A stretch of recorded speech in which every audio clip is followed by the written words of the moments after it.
Hi, everyone.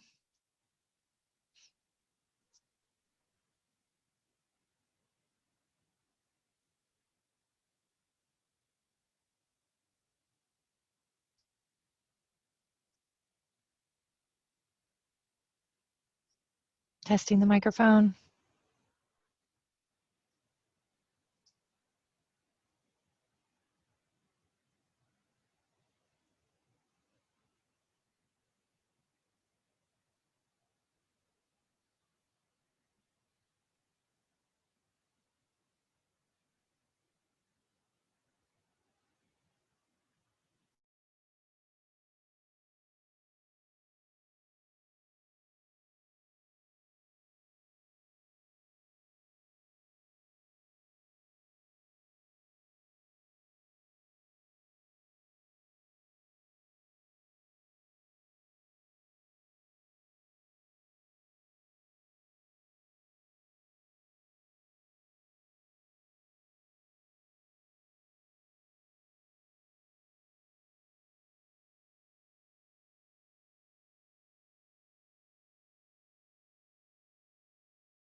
Okay, so what I'll do is pull up my screen. I'll share my screen with you, and we can take a look at my ZAC application and talk about how you're going to take calls in here, and then we have a troubleshooting guide as well. So in case you have any problems or anything like that, we can maybe have you help yourselves a little bit without needing to come to us for every little thing. So you're welcome to ask those questions as we go through. So the first thing with the ZAC application, is anybody brand new to ZAC? Anybody haven't used it for a little bit?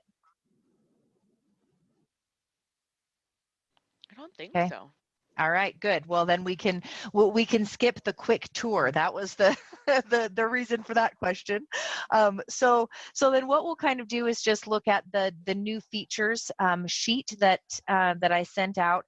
The very first thing that's on there is calling from either your user or from the group.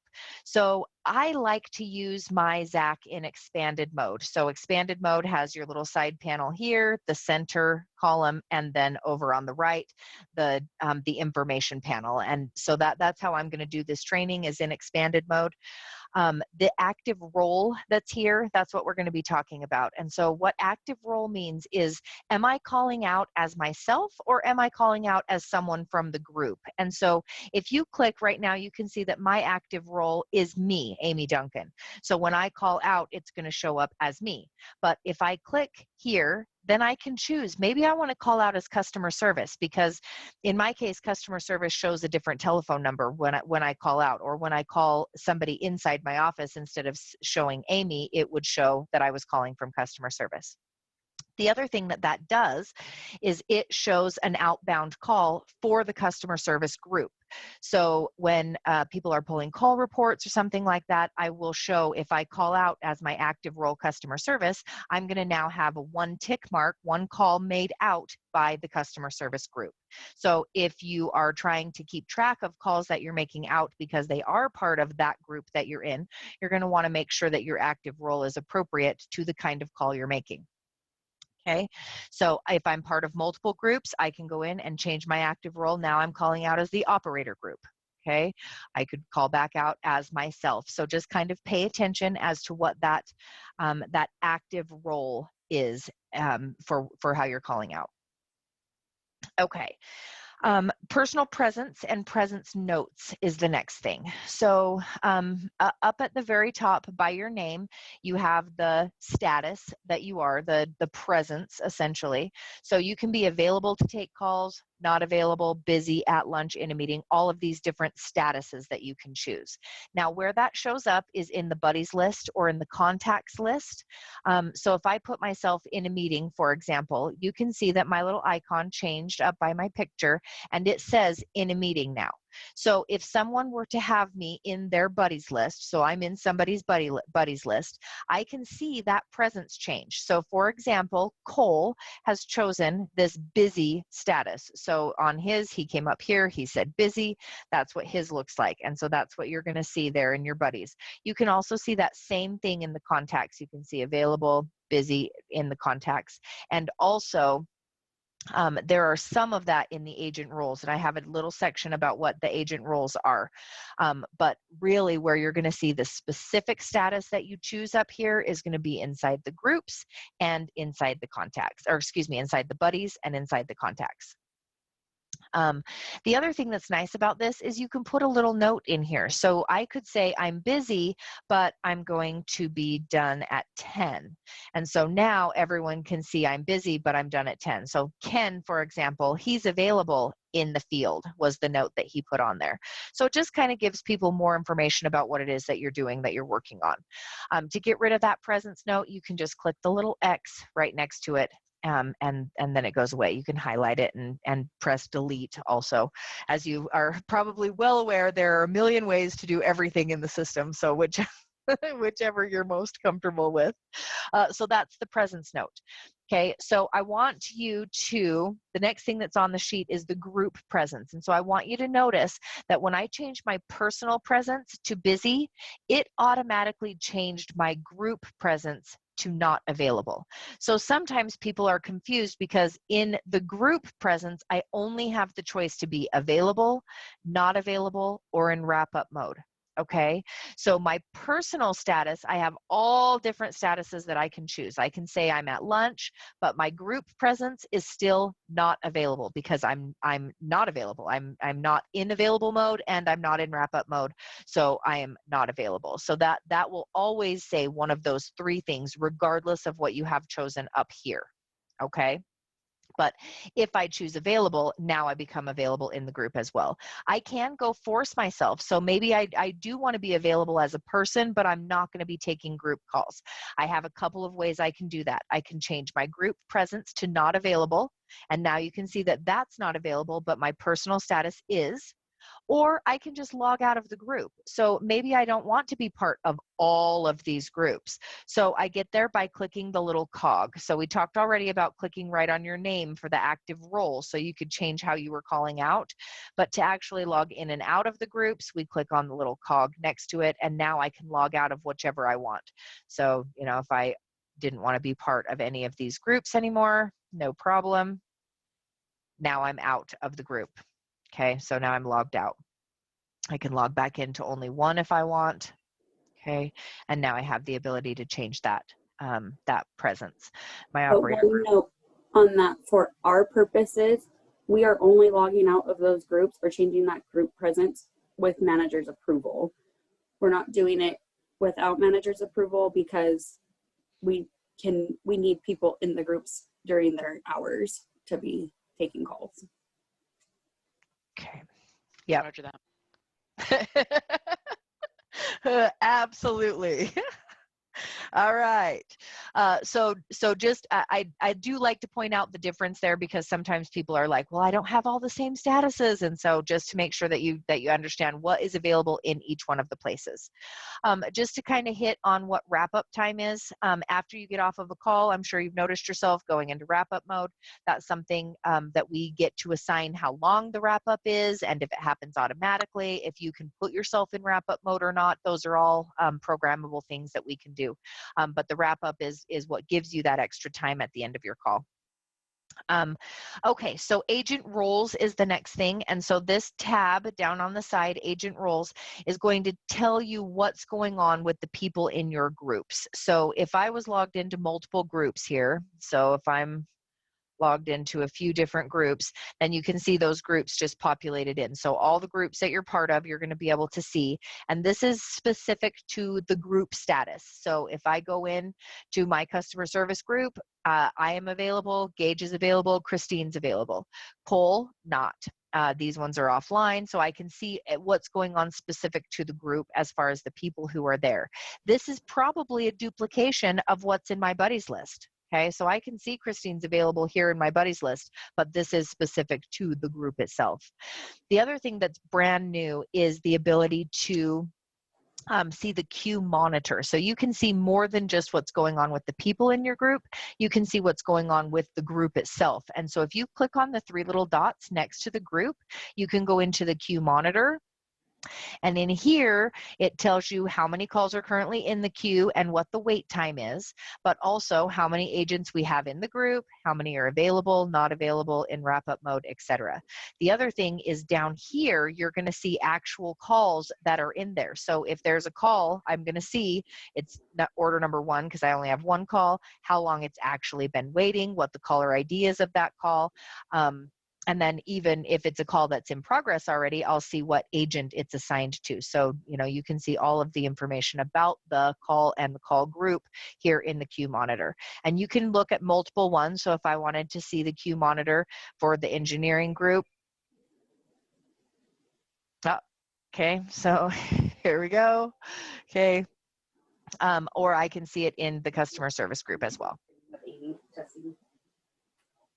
I had a question on the agent roles I kind of noticed. Yeah. So like for Cole, he shows not available, but when you were on the contacts, it showed busy.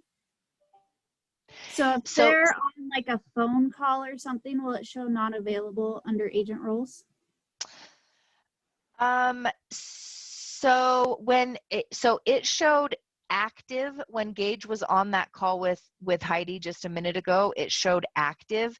If he was on a private call, if I am on, let's see.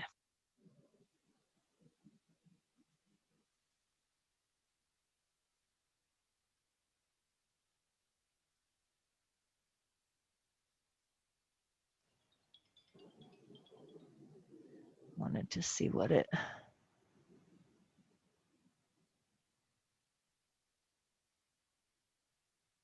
In previous trainings prior to the queue monitor, we have seen that when, say you give a call in operator queue and you're also in the customer service queue, the customer service queue is going to show you as not available because you're in a call on the operator queue. Okay.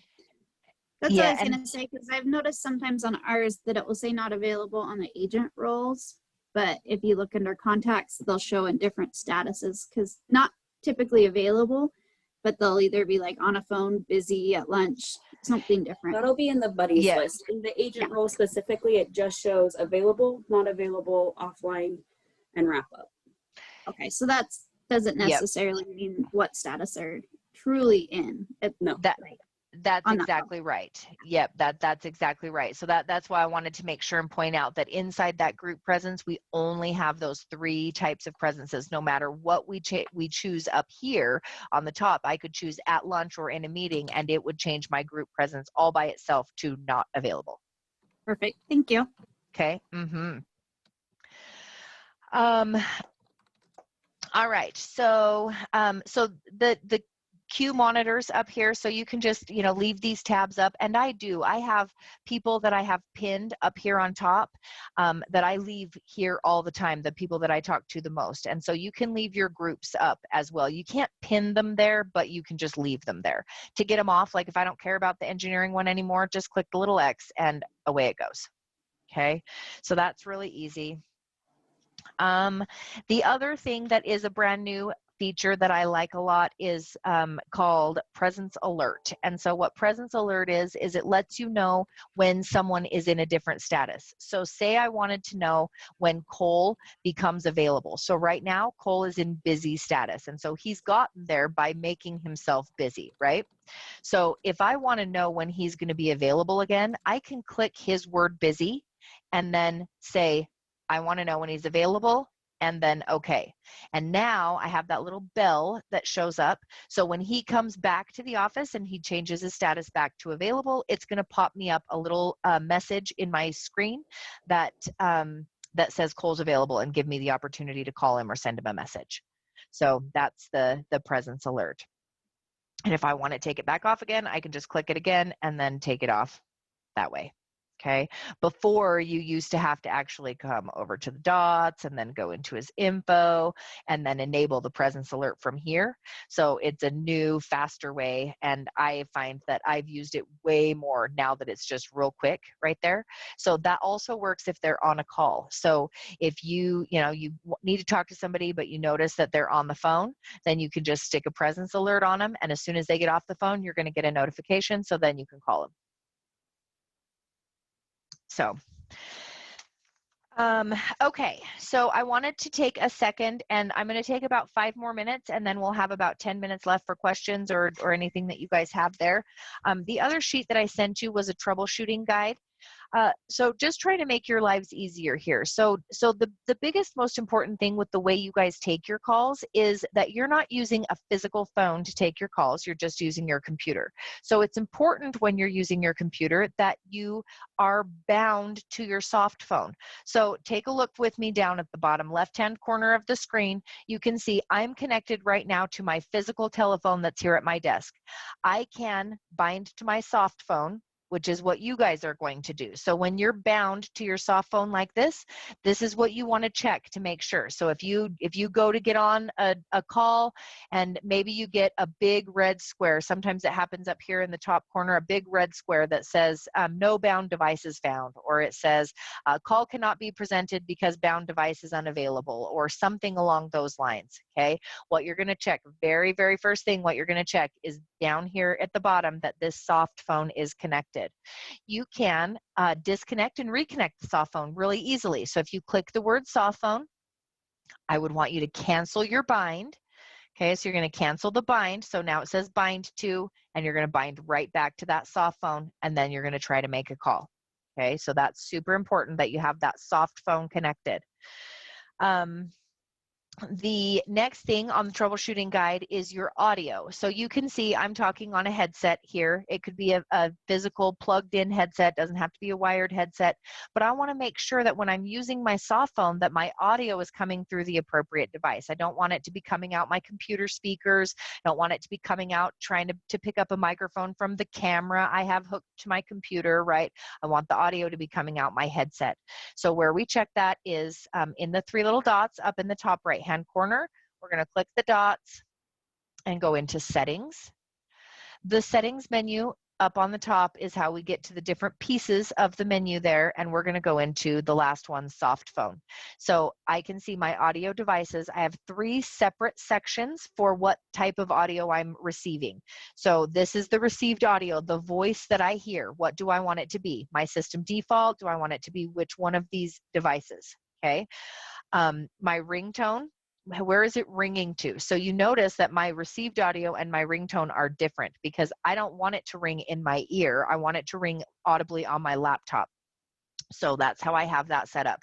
If I was, if I was, say, at the filing cabinet, I mean, obviously you don't have a filing cabinet at your houses, but if I was at the filing cabinet, I wasn't close to my computer and I wanted to be able to answer a call by pushing the little button on the side, I would want the ring to come out my headset so that I could hear it from far away from my desk, right? So you can decide how you want to have that. And then again, where do I want my microphone? And so you can pick where, what it is that you want. When you make a change to that, then you'll have to apply the change and then say, okay, and now we're using that audio instead. Okay, so that was the second thing.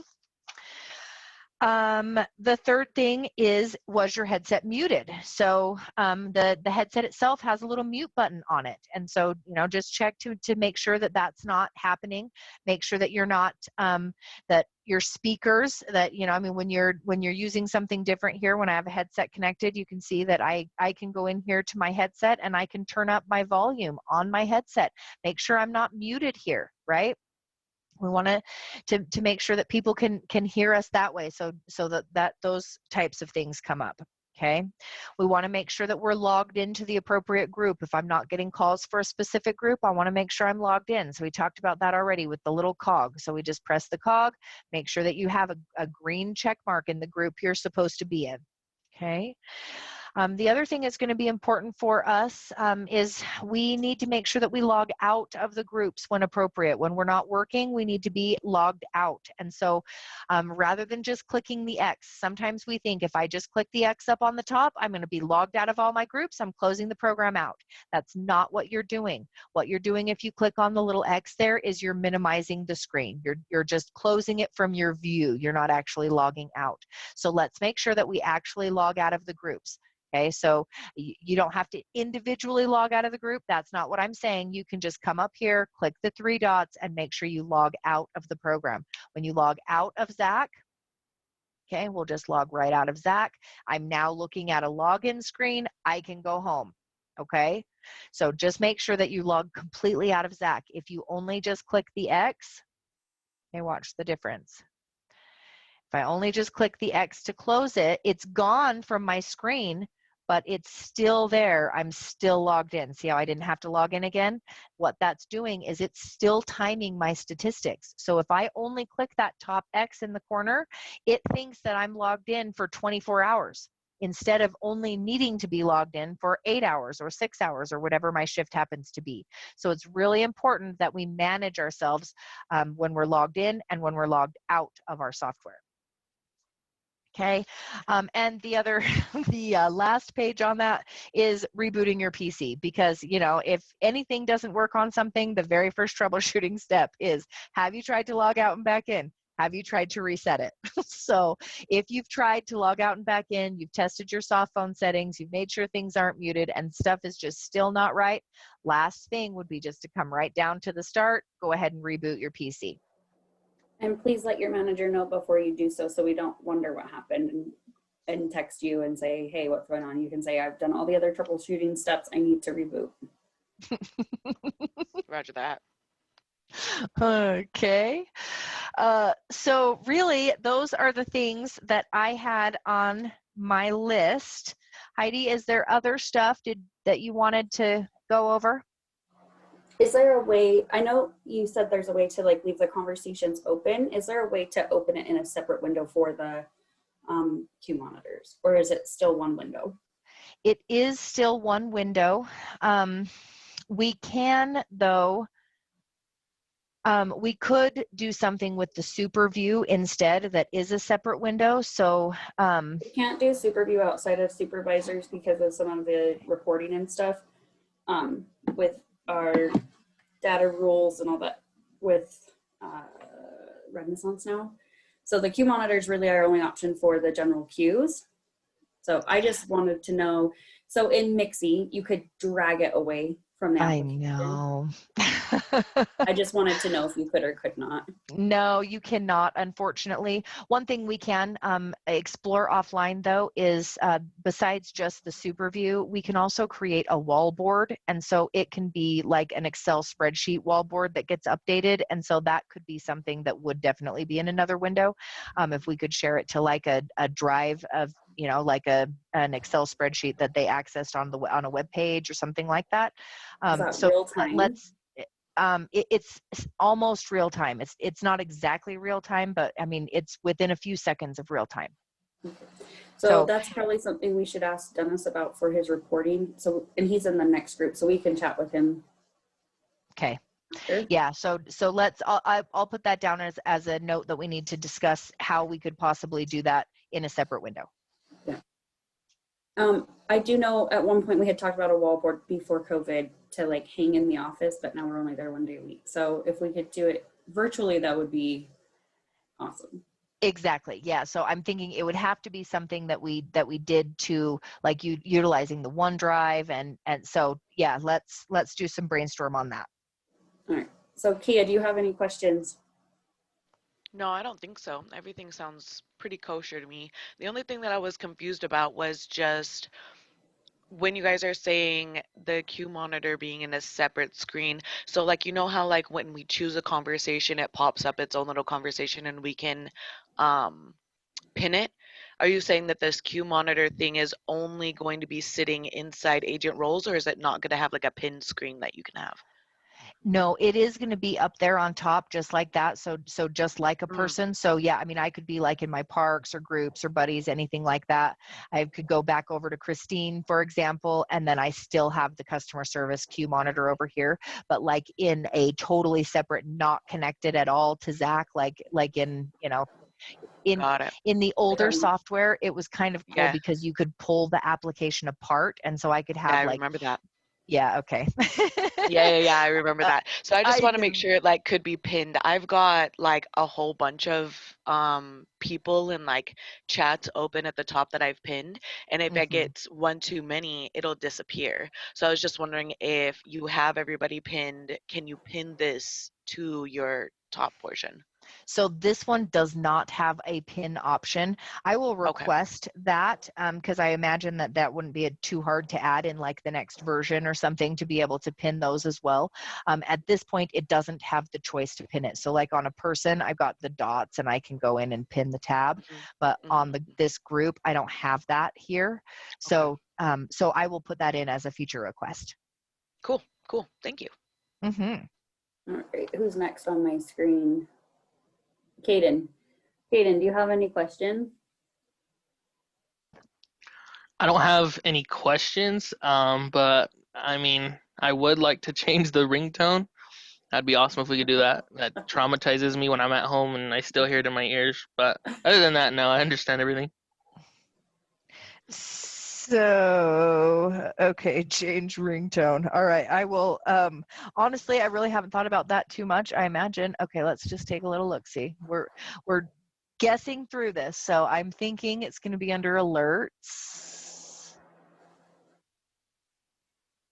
Oh,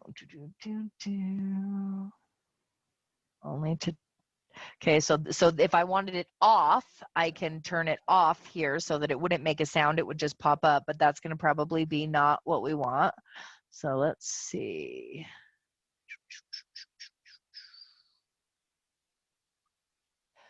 Let me take that. I'm not seeing anything here that's hopping out at me. So let me take that as a action item as well and find out how we can change that ringtone.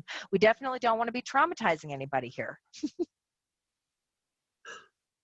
But we also have to have our ringtones on. So we don't have Rona's and the ring no answers. Yes, thought there was a there way has to to be change some it, wasn't there? notification for sure. But let's just Yep. see if we can make it a different sound. I thought we could do that, Heidi. I've never not, I know we can on Teams.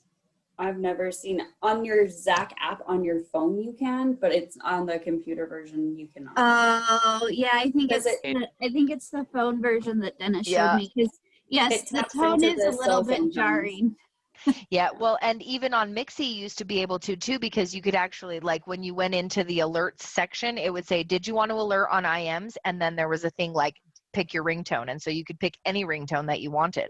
And so it absolutely had that flexibility. So I imagine that it's possible, but let me check. Colleen, while you're unmuted, do you have any other questions?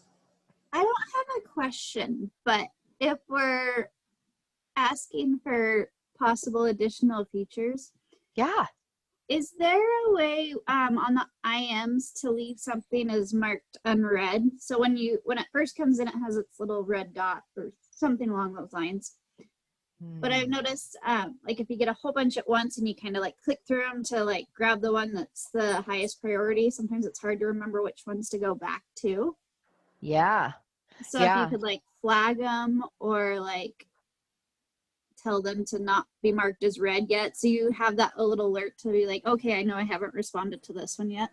So when Yeah, they're that, unread, the name is red. And then once you click into it, it turns the name back to black, whatever it is, if it's a group or a person, whether or not you respond. like in your recent. In your recent messages, or even on your buddies, it doesn't always show. Like if you click on your buddies and you haven't opened their message, their name is still gonna show completely normal. So you have to be in recents, and you can do all calls or messages, but even once you click into it, it like disappears. Whether or not you address, like whether or not you respond. I do think that's true. I was hoping that I saw Christine was typing me a message. I was hoping that she would hurry and finish it so we could go in and see. Is Test Amy still active? No, Test Amy's offline. Yeah, darn. Oh, dang. I should have waited one more second. Now go to your recents after you send that Okay. and click on Gauge. How she All turns right. red.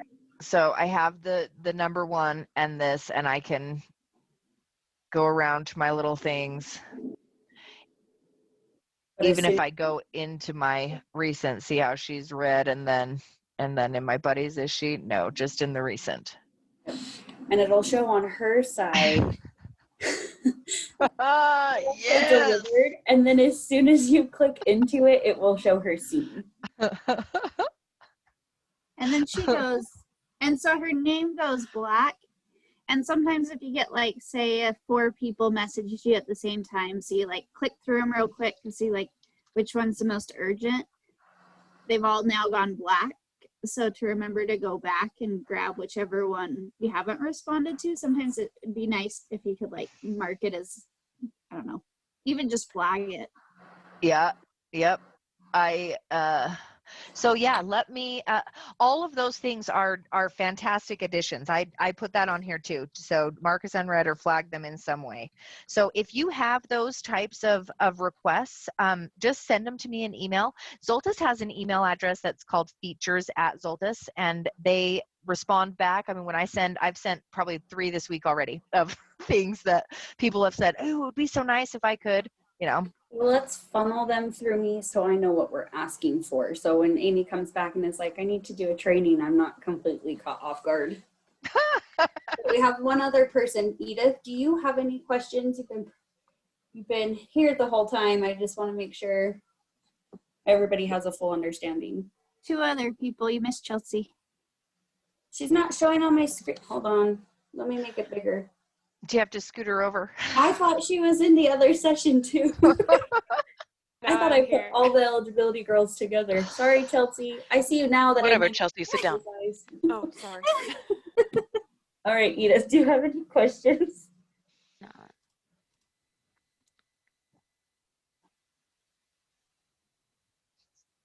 You're unmuted, but we still can't hear you. Can you hear me now? Yep. Okay. Yeah, I don't. Chelsea, I'm good as well. I don't have any questions. I'm sorry. I have a question. When are we going to get the update for this, actually? So we can absolutely roll out the update. Are we ready now that we've done the training, Heidi? Can we do the update like this weekend and have you guys load new software Monday? Yeah, so the updates usually happen overnight or over a weekend because it takes our system offline. So we tend to try and start them at like 7 p.m. And Scott usually I just schedule and say you're good to go or you're not good to go. So we should be good to go this weekend. Okay. All right. So we'll have that done. And then I will send an email out, Heidi, that you can pass out to everyone else that will just have the place that they can click to download or do you want to download the software for them or can I send a link? Well, I'm not sure everybody can download it on WatchGuard because some of us can't even use USBs on the different WatchGuard permissions. So we should probably talk with Scott about how to push the update because he said he has to push some of the Windows updates. So I'm wondering if he's going to have to push. All right. Okay. All right. Very good. Kaden, very good question. And we will get right on getting it to you. So maybe, hopefully by Monday, maybe not. We'll see. Sounds good. Thank you. Don't you love those kind of answers?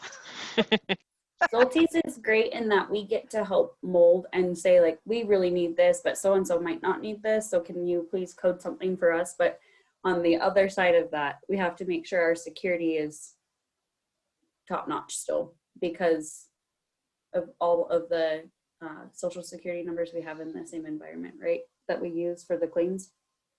Yep. So, I think that's it. If nobody has questions. Okay. Cool. Thank you, Amy. All right. You're so welcome. Anything that you have, let Heidi know and she'll pass it on to me. We sure appreciate you.